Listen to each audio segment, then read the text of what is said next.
Welcome to Swil ERP software.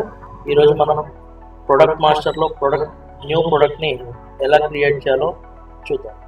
Product మాస్టర్లో ప్రోడక్ట్ని create చేయడానికి మనకి ఆప్షన్ వచ్చేసి మాస్టర్స్ ఇన్వెంటరీ ప్రొడక్ట్లో ఉంటుంది.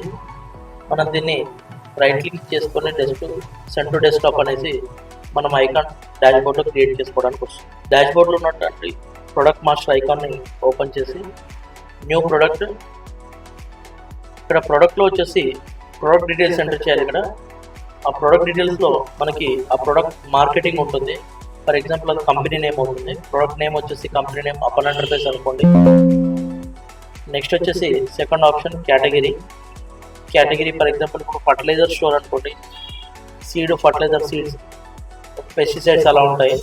For example seed product enter చేస్తున్నాము.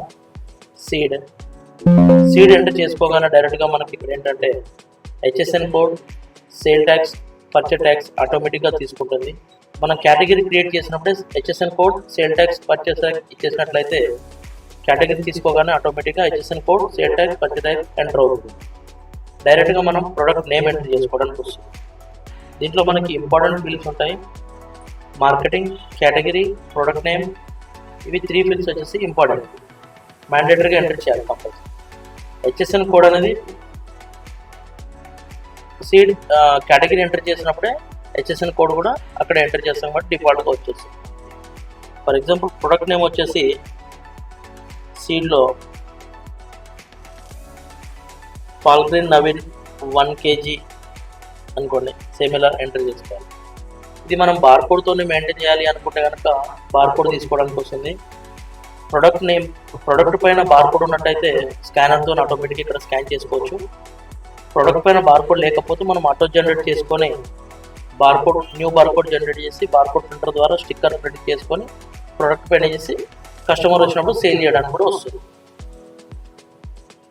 మనకి batch number, expiry date maintain చేస్తాం కాబట్టి బ్యాచ్ నెంబర్ అండ్ ఎక్స్పైరీ డేట్లో టిక్ పెట్టేసుకోవాలి. సేమ్ టైం ప్రొడక్ట్ సేవ్ చేసుకోవాలి. ఇలా ప్రొడక్ట్ సేవ్ అయిపోతుంది. ఈ ప్రొడక్ట్ ఎక్కడుందో చూద్దాం మనం ఒకసారి. ఇలా ఉంటుంది. ఇది జస్ట్ ఓన్లీ ప్రొడక్ట్ ఎంట్రీ చేయడం మాత్రమే. స్టాక్ వచ్చేసి మనం పర్చేస్ నుంచి ఎంట్రీ చేస్తాము. అంటే బిల్ వైజ్గా స్టాక్ వచ్చినప్పుడు బిల్ వైజ్గా పర్చేస్ ఇన్వాయిస్ నుంచి లేదా పర్చేస్ చలాన్ నుంచి స్టాక్ ఎంట్రీ చేయాల్సి ఉంటుంది. Bill to bill